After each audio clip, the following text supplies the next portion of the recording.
Subscribe to our YouTube channel. Press the bell icon to get the latest updates. First of all,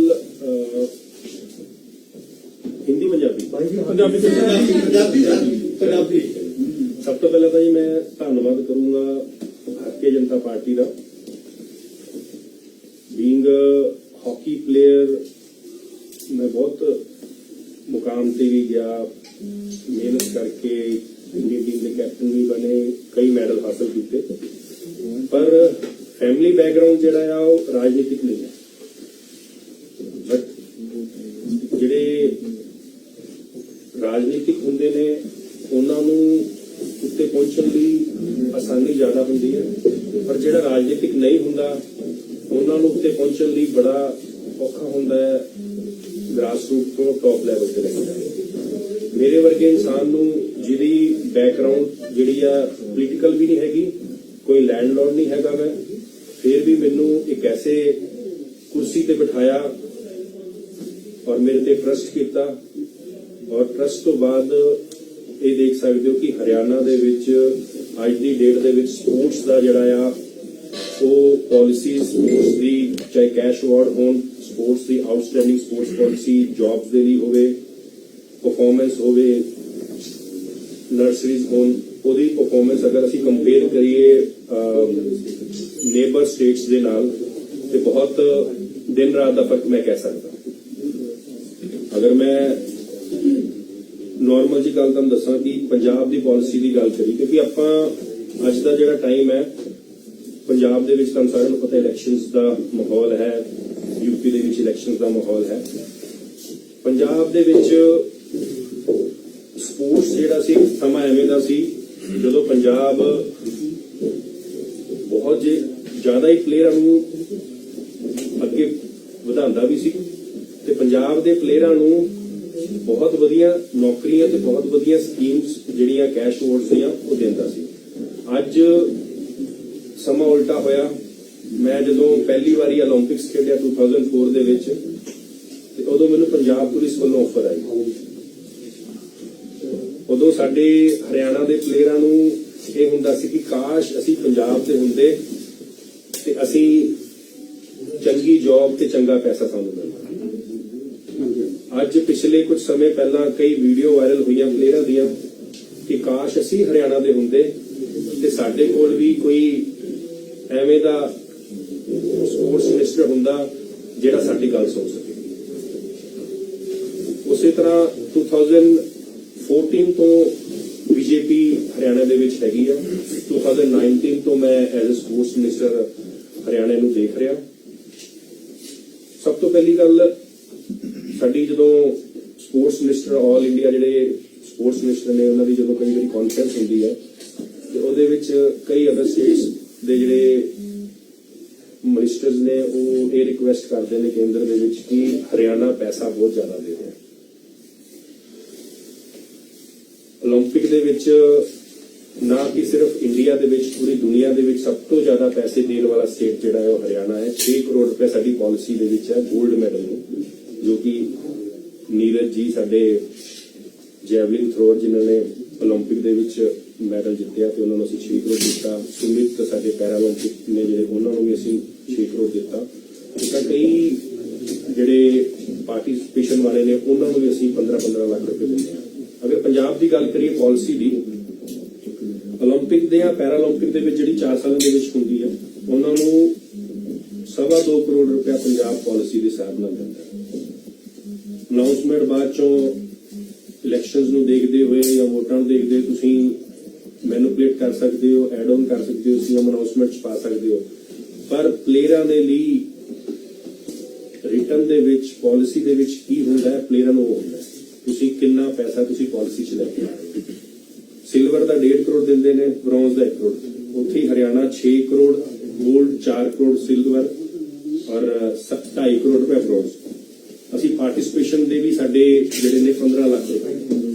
ਇੱਕ normal ਜੀ ਗੱਲ ਮੈਂ ਤੁਹਾਨੂੰ ਦੱਸਣਾ ਚਾਹੁੰਦਾ, ਜਦੋਂ ਇੱਕ ਬੱਚਾ ਐਜ਼ ਅ ਪੇਰੈਂਟ ਬੱਚੇ ਨੂੰ ਅਸੀਂ ਹਮੇਸ਼ਾ ਚਾਹਾਂਗੇ ਕਿ ਉਹ ਬੱਚਾ ਚੰਗਾ ਪੜ੍ਹੇ, ਆਪਣੀ ਕਲਾਸ ਦੇ ਵਿੱਚ ਅਵਲ ਆਵੇ, ਚੰਗੇ ਪਰਸੈਂਟ ਲੈ ਕੇ ਅੱਗੇ ਜਾਵੇ। ਉਹਦੀ ਹੈਲਪ ਲਈ ਅਸੀਂ ਟਿਊਟਰ ਵੀ ਰੱਖਦੇ ਆ, ਟਿਊਸ਼ਨ ਤੇ ਵੀ ਭੇਜਦੇ ਆ ਕਿਉਂਕਿ ਉਹ ਫਸਟ ਆ। ਅਸੀਂ ਏਦਾਂ ਸਪੋਰਟਸ ਕਿਉਂ ਨਹੀਂ ਕਰ ਸਕਦੇ? ਸਪੋਰਟਸ ਦੇ ਵਿੱਚ ਜਦੋਂ ਅਸੀਂ ਕਿਸੇ ਪਲੇਅਰ ਨੂੰ ਅੱਗੇ ਭੇਜਦੇ ਆ ਤੇ ਉਹਦੀ ਤਿਆਰੀ ਲਈ ਖਰਚਾ ਵੀ ਹੁੰਦਾ ਹੈ। ਹਰਿਆਣਾ ਨੇ ਪਹਿਲੀ ਵਾਰੀ ਹਰਿਆਣੇ ਦੇ ਵਿੱਚ ਇਹ ਹੋਇਆ ਕਿ ਪਲੇਅਰ ਨੂੰ 올림픽 ਜਾਣ ਤੋਂ ਪਹਿਲਾਂ ਉਹਦੀ ਤਿਆਰੀ ਦੇ ਪੈਸੇ ਦਿੱਤੇ ਨੇ 5 ਲੱਖ ਰੁਪਏ ਤੇ ਉਹਦਾ ਰਿਜ਼ਲਟ ਤੁਸੀਂ ਦੇਖ ਸਕਦੇ ਹੋ ਕਿ ਉਹਨਾਂ ਦੇ ਖਾਤੇ ਦੇ ਵਿੱਚ, ਮੈਂ ਰੈਗੂਲਰ ਉਹਨਾਂ ਦੇ ਟੱਚ ਸੀ ਪਲੇਅਰਾਂ ਦੇ। ਕੋਵਿਡ ਦਾ ਟਾਈਮ ਵੀ ਸੀ, ਕੋਵਿਡ ਦੇ ਵਿੱਚ ਉਹਨਾਂ ਨੂੰ ਸਾਡੀ ਸਟੇਟ ਵੱਲੋਂ ਕੀ ਤਿਆਰੀ ਲਈ ਸੁਵਿਧਾਵਾਂ ਚਾਹੀਦੀਆਂ ਸੀ ਉਹ ਵੀ ਦਿੱਤੀਆਂ ਉਹਨਾਂ ਦੀ, ਕਿਉਂਕਿ ਪਲੇਅਰ ਨੂੰ ਕੀ ਆ, ਪਲੇਅਰ ਨੂੰ ਡਾਈਟ ਮਿਲਦੀ ਆ ਨੈਸ਼ਨਲ ਕੈਂਪਸ ਦੇ ਵਿੱਚ, ਆਪਣਾ ਉਹ ਟਰੈਵਲ ਨੈਸ਼ਨਲ ਟੀਮ ਵੱਲੋਂ ਕਰਦੇ ਨੇ, ਉਹਨਾਂ ਨੂੰ ਇਕਵਿਪਮੈਂਟ ਸੈਂਟਰ ਗਵਰਨਮੈਂਟ ਵੱਲੋਂ ਮਿਲਦੀ ਹੈ, ਬਟ ਸਟੇਟ ਗਵਰਨਮੈਂਟ ਕੀ ਕਰ ਸਕਦੀ? ਕਈ ਐਜ਼ ਅ ਪਲੇਅਰ, ਮੈਂ ਪਲੇਅਰ ਰਿਹਾ, ਮੈਂ ਲਗਭਗ 12-13 ਸਾਲ ਕੰਟਰੀ ਨੂੰ ਰਿਪਰੈਜ਼ੈਂਟ ਕੀਤਾ ਹੈ। ਐਜ਼ ਅ ਪਲੇਅਰ ਬਹੁਤ ਛੋਟੀ ਚੀਜ਼ਾਂ ਹੁੰਦੀਆਂ ਨੇ ਜਿਹੜੀਆਂ ਲੋੜ ਪੈਂਦੀਆਂ ਨੇ, ਉਹਨਾਂ ਨੂੰ ਕਵਰ ਕਰਨ ਲਈ ਅਸੀਂ ਇਹ 5 ਲੱਖ ਰੁਪਏ ਐਡਵਾਂਸ ਦੇ ਵਿੱਚ 올림픽 ਵਾਲੇ ਪਲੇਅਰਾਂ ਨੂੰ ਦਿੱਤਾ, ਜਿਹੜੇ 올림픽 ਕੁਆਲੀਫਾਈ ਕਰ ਚੁੱਕੇ ਸੀ। ਉਸ ਤੋਂ ਬਾਅਦ ਉਹਦਾ ਰਿਜ਼ਲਟ ਇਹ ਆਇਆ ਕਿ ਪੂਰੇ ਇੰਡੀਆ ਦੇ ਵਿੱਚ ਅਗਰ ਅਸੀਂ ਕਈ ਸਟੇਟ ਐਵੇਂ ਦੇ ਨੇ ਜਿਹੜੇ ਹਰਿਆਣਾ ਦੀ ਪਾਲਿਸੀ ਨੂੰ ਕਾਪੀ ਕਰਨਾ ਚਾਹੁੰਦੇ ਨੇ, ਆਊਟਸਟੈਂਡਿੰਗ ਸਪੋਰਟਸ ਪਰਸਨ ਪਾਲਿਸੀ ਦੇ ਤਹਿਤ ਅਸੀਂ 550 ਜਿਹੜੇ ਪਲੇਅਰ ਨੇ ਉਹਨਾਂ ਦੀ ਇੱਕ ਅੱਡ ਕਾਡਰ ਕੀਤਾ ਜਿਹੜਾ ਕਿ ਸਪੋਰਟਸ ਦੇ ਵਿੱਚ ਜੌਬਸ ਲੈਣਗੇ। ਪਾਲਿਸੀ ਅਗਰ ਪੰਜਾਬ ਦੀ ਵੇਖੀਏ ਤੇ ਉਹਦੇ ਵਿੱਚ ਤਾਂ ਜੌਬ ਦੇ ਵਿੱਚ ਹੈ ਹੀ ਨਹੀਂ, ਜੇ ਮੈਡਲ ਜਿੱਤ ਕੇ ਆਣਗੇ ਏਸ਼ੀਅਨ ਗੇਮਸ ਦੇ ਵਿੱਚ, ਕਾਮਨਵੈਲਥ ਗੇਮਸ ਦੇ ਵਿੱਚ, ਤੇ ਉਹਨਾਂ ਨੂੰ ਕੋਚ ਰੱਖਿਆ ਜਾਏਗਾ। ਸਾਡੇ ਇੱਥੇ ਡਿਪਟੀ ਡਾਇਰੈਕਟਰ ਦਾ ਮਤਲਬ ਕੀ ਹੁੰਦਾ ਹੈ? A class officer. ਤੇ ਏ ਕਲਾਸ ਆਫੀਸਰ ਦੇ ਵਿੱਚ ਤੋਂ ਬਾਅਦ ਵੀ ਇੱਕ ਸੈਲਰੀ ਦੇ ਵਿੱਚ ਨਾ ਹੁੰਦਾ ਹੈ ਕਿ ਤੁਸੀਂ ਉਹਨੂੰ ਗ੍ਰੇਡੇਸ਼ਨ ਜਿਹੜਾ ਹੁੰਦਾ, ਜਿਹੜਾ ਉਹਦਾ ਜਿਹਨੂੰ ਆਪਾਂ ਕਹਿ ਦਿੰਦੇ ਹਾਂ ਕਿ ਇਹਨੂੰ 5400 ਗ੍ਰੇਡ ਪੇ, 5600 ਗ੍ਰੇਡ ਪੇ, 6600 ਗ੍ਰੇਡ ਪੇ, ਅਸੀਂ ਉਹ ਗ੍ਰੇਡ ਪੇ ਦੇ ਰਹੇ ਹਾਂ ਜਿਹੜਾ ਟੌਪ ਦਾ ਹੈ। ਉਹ ਟੌਪ ਦੇ ਹੋਣ ਕਰਕੇ ਉਹਨਾਂ ਦੀ ਸੈਲਰੀ ਜਿਹੜੀ ਆ ਮਤਲਬ ਪੰਜਾਬ ਤੇ ਹਰਿਆਣਾ ਦੇ ਵਿੱਚ ਉਹਨਾਂ ਦੇ ਫਰਕ ਵੀ ਜ਼ਿਆਦਾ ਹੈ। ਸਾਡੇ ਹਰਿਆਣੇ ਦੇ ਵਿੱਚ Arjun award, Khel Ratna award, Dronacharya award, Dhyan Chand award, Tenzing Norgay award, इस अवार्ड ਨੂੰ ਜਿਹੜੇ ਜਿੱਤਦੇ ਨੇ, ਜਿਹੜੇ ਹਾਸਲ ਕਰਦੇ ਨੇ, ਕੇਂਦਰ ਉਹਨਾਂ ਨੂੰ 1 ਟਾਈਮ ਪੇਮੈਂਟ ਵੀ ਦਿੰਦੀ ਆ, ਟਰਾਫੀਜ਼ ਸਨਮਾਨ ਕਰਦੀ ਆ, ਪਰ ਸਟੇਟ ਗਵਰਨਮੈਂਟ ਵੱਲੋਂ ਅਸੀਂ ਉਹਨਾਂ ਨੂੰ ਆਨਰ ਦੇ ਰੂਪ ਚ ਪਰ ਮੰਥ 20,000 ਰੁਪਏ ਦਿੰਦੇ ਹਾਂ। ਇਹ 1 ਨਵੰਬਰ 2020 ਤੋਂ ਇਹ ਚੀਜ਼ਾਂ ਸ਼ੁਰੂ ਹੋ ਚੁੱਕੀਆਂ ਨੇ। ਪਲੇਅਰਾਂ ਦੇ ਲਈ ਗ੍ਰਾਸ ਰੂਟ ਲਈ ਅਸੀਂ 1000 ਨਰਸਰੀ ਜਿਹੜੀ ਆ ਹਰਿਆਣੇ ਦੇ ਵਿੱਚ ਚਲਾ ਰਹੇ ਆ। 1000 ਨਰਸਰੀ ਦਾ ਮਤਲਬ ਤੁਸੀਂ ਇਹ ਦੇਖ ਲਓ ਕਿ ਹਰ ਉਹ ਆਖਰੀ ਦਾ ਪਿੰਡ ਹੈ ਨਾ ਜਿਹੜਾ, ਉੱਥੋਂ ਤੱਕ ਵੀ ਸਪੋਰਟਸ ਪਹੁੰਚ ਸਕੇ। ਇੱਕ ਨਵੀਂ ਸਾਡੇ ਮਾਨਯੋਗ ਮੁੱਖ ਮੰਤਰੀ ਮਨੋਹਰ ਲਾਲ ਜੀ ਨੇ ਇੱਕ ਨਵੀਂ ਸਕੀਮ ਸ਼ੁਰੂ ਕੀਤੀ ਹੈ ਕਿ ਸਟੇਡੀਅਮ ਦਾ ਮੈਪਿੰਗ ਹੋਏਗੀ, ਸਟੇਡੀਅਮ ਦੀ ਮੈਪਿੰਗ ਹੋਏਗੀ। ਉਹ ਮੈਪਿੰਗ ਜਿਹੜੀ ਜਿੱਥੇ ਸਟੇਡੀਅਮ ਦੀ ਜ਼ਰੂਰਤ ਹੈ ਉੱਥੇ ਸਟੇਡੀਅਮ ਦਿੱਤਾ ਜਾਏਗਾ, ਜਿੱਥੇ ਮੈਦਾਨ ਦੀ ਜ਼ਰੂਰਤ ਹੈ ਉੱਥੇ ਮੈਦਾਨ ਦਿੱਤਾ ਜਾਏਗਾ। ਪੰਜਾਬ ਇੱਡਾ ਵੱਡਾ ਸੂਬਾ ਆ, ਇਸ ਸੂਬੇ ਦੇ ਵਿੱਚ ਏਡੇ ਵੱਡੇ ਸਟੇਡੀਅਮਸ ਨੇ। ਅਸੀਂ ਸਟੇਡੀਅਮ ਤਾਂ ਬਣਾਉਂਦੇ ਆ, ਪਰ ਸਟੇਡੀਅਮ ਦਾ ਰੱਖ ਰਖਾਵ ਕਿਵੇਂ ਹੋਣਾ, ਸਟੇਡੀਅਮ ਦੇ ਵਿੱਚ ਕਿੱਦਾਂ ਪਲੇਅਰਾਂ ਨੂੰ ਕੋਚ ਸੁਵਿਧਾਵਾਂ ਦੇਣਗੇ, ਕੋਚ ਕਿਹੜੇ ਹੋਣਗੇ, ਕਿਹੜੀ ਗੇਮ ਹੋਏਗੀ, ਇਦਾਂ ਦੀ ਜਿਹੜੀ ਨੀਤੀ ਆ ਉਹ ਪੰਜਾਬ ਚਾਹੀਦੀ ਹੈ। ਮੈਂ ਐਜ਼ ਅ ਪਲੇਅਰ, ਮੈਂ ਮਿਨਿਸਟਰੀ ਨੂੰ ਅਸੀਂ ਸਾਈਡ ਤੇ ਰੱਖ ਦਿੰਦੇ ਆ, ਭਾਰਤੀ ਜਨਤਾ ਪਾਰਟੀ ਨੂੰ ਵੀ ਸਾਈਡ ਤੇ ਰੱਖ ਦਿੰਦੇ ਆ, ਪਰ ਐਜ਼ ਅ ਪਲੇਅਰ ਮੈਂ ਵੀ ਚਾਹਾਂਗਾ ਕਿ ਪੰਜਾਬ ਦੇ ਵਿੱਚ ਉਹ ਸਰਕਾਰ ਆਵੇ ਜਿਹੜੀ ਸਰਕਾਰ ਖਿਡਾਰੀਆਂ ਲਈ ਕੁਝ ਕਰ ਸਕਦੀ ਹੈ, ਕਿਉਂਕਿ ਪੰਜਾਬ ਇੱਕ ਐਵੇਂ ਦਾ ਸੂਬਾ ਹੈ ਜਿਹਦੇ ਚੋਂ ਬਹੁਤ ਪਲੇਅਰ ਨਿਕਲ ਸਕਦੇ ਨੇ। ਔਰ ਹਰਿਆਣੇ ਦੇ ਵਿੱਚ, ਕੇਂਦਰ ਦੇ ਵਿੱਚ ਜਿੰਨੀਆਂ ਨੀਤੀਆਂ ਭਾਰਤੀ ਜਨਤਾ ਪਾਰਟੀ ਸਪੋਰਟਸਮੈਨ ਹੀ ਲੈ ਕੇ ਆਈ ਹੈ, ਕਦੀ ਅੱਜ ਤੱਕ ਇਹ ਨਹੀਂ ਦੇਖਿਆ ਕਿ ਪਰਸਨਲੀ 101 ਪ੍ਰਧਾਨ ਮੰਤਰੀ ਜੀ ਜਿਹੜੇ 올림픽 ਚ ਜਾ ਰਹੇ ਨੇ ਜਾਂ ਏਸ਼ੀਅਨ ਗੇਮਸ ਚ ਜਾ ਰਹੇ ਨੇ ਜਾਂ ਕਾਮਨਵੈਲਥ ਗੇਮਸ ਚ ਜਾ ਰਹੇ ਨੇ, ਉਹਨਾਂ ਨੂੰ 101 ਮਿਲੇ ਹੋਣ। ਮੈਂ 2 올림픽 ਖੇਡਿਆ, ਸਾਨੂੰ ਜਾਣ ਲੱਗਿਆ ਤਾਂ IOA ਦੇ ਪ੍ਰੈਜ਼ੀਡੈਂਟ ਵੀ ਨਹੀਂ ਮਿਲਦੇ ਹੁੰਦੇ ਸੀ। ਸੋ ਇਹ ਇੱਕ ਪਲੇਅਰ ਦੀ ਫੀਲਿੰਗ ਹੈ।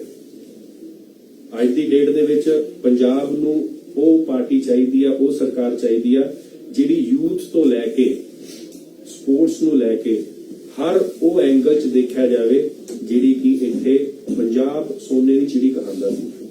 ਅੱਜ ਪੰਜਾਬ ਦੇ ਵਿੱਚ ਆਪਸ 'ਚ ਹੀ ਲੜੀ ਜਾਂਦੇ ਨੇ। ਸੋ ਇਹ ਚੀਜ਼ਾਂ ਜਿਹੜੀਆਂ ਨੇ ਇਹਨਾਂ ਨੂੰ ਹਟ ਕੇ ਸਾਨੂੰ ਉਹ ਪਾਰਟੀ, ਉਹ ਸਰਕਾਰ ਲੈ ਕੇ ਆਉਣੀ ਪੈਣੀ ਆ ਜਿਹੜੀ ਪੰਜਾਬ ਦੇ ਵਿੱਚ ਹਰ ਉਹ ਵਰਗ ਨੂੰ, ਚਾਹੇ ਉਹ ਮਹਿਲਾਵਾਂ ਨੇ, ਚਾਹੇ ਉਹ ਬਜ਼ੁਰਗ ਨੇ, ਚਾਹੇ ਉਹ ਕਿਸਾਨ ਨੇ, ਚਾਹੇ ਉਹ ਸਪੋਰਟਸਮੈਨ ਨੇ, ਚਾਹੇ ਉਹ ਯੂਥ ਹੈ, ਚਾਹੇ ਉਹ ਪੰਜਾਬ ਦੇ ਵਿੱਚ ਜਿਹੜਾ ਸਾਡੇ ਮਾਨनीय ਮੁੱਖ ਮੰਤਰੀ ਮਨੋਹਰ ਲਾਲ ਜੀ ਹਰਿਆਣਾ ਦੇ ਜਿਹੜੇ ਉਹਨਾਂ ਨੇ ਇੱਕ ਬਹੁਤ ਵੱਡੀ ਸਕੀਮ ਕੱਢੀ ਹੈ, ਮੇਰਾ ਪਾਣੀ ਮੇਰੀ ਵਿਰਾਸਤ। ਇੱਕ ਸੱਜਣ ਮਿਲੇ ਮੈਨੂੰ ਪਿੱਛੇ, ਉਹ ਕਹਿੰਦੇ ਕਿ ਮੇਰੇ ਕੋਲ ਪੰਜਾਬ ਦੇ ਵਿੱਚ 35 ਕਿੱਲੇ ਨੇ। ਮੈਂ ਕਿਹਾ ਜੀ ਬਹੁਤ ਵਧੀਆ ਗੱਲ ਹੈ, 35 ਕਿੱਲੇ ਨੇ। ਕਹਿੰਦੇ ਜੀ ਸਾਡੀ ਤਾਂ ਲਾਈਫ ਖਾਸ ਹੈ। ਮੈਂ ਕਿਹਾ ਜੀ ਕਿੰਨੇ ਸਾਲ? ਕਿਉਂਕਿ ਪਾਣੀ ਲਗਾਤਾਰ ਡੂੰਘਾ ਜਾ ਰਿਹਾ ਹੈ। ਇਸ ਚੀਜ਼ ਬਾਰੇ ਵੀ ਮਾਨनीय ਪ੍ਰਧਾਨ ਮੰਤਰੀ ਜੀ ਨਰਿੰਦਰ ਮੋਦੀ ਜੀ ਨੇ ਸਕੀਮ ਲੈ ਕੇ ਉਹਦੇ ਵੀ ਡਿਟੇਲ ਤੁਹਾਨੂੰ ਦੱਸਾਂਗਾ। ਸੋ ਸਪੋਰਟਸ ਦੇ ਵਿੱਚ ਬਹੁਤ ਐਵੇਂ ਦੀਆਂ ਚੀਜ਼ਾਂ ਨੇ। ਅਰਜੁਨ ਅਵਾਰਡ ਤੋਂ ਸਾਡੇ ਸਟੇਟ ਅਵਾਰਡ ਹੈ, ਕੀ ਅਵਾਰਡ, ਜਿਵੇਂ ਪੰਜਾਬ ਦੇ ਵਿੱਚ ਮਹਾਰਾਜਾ ਰਣਜੀਤ ਸਿੰਘ ਅਵਾਰਡ ਹੈ।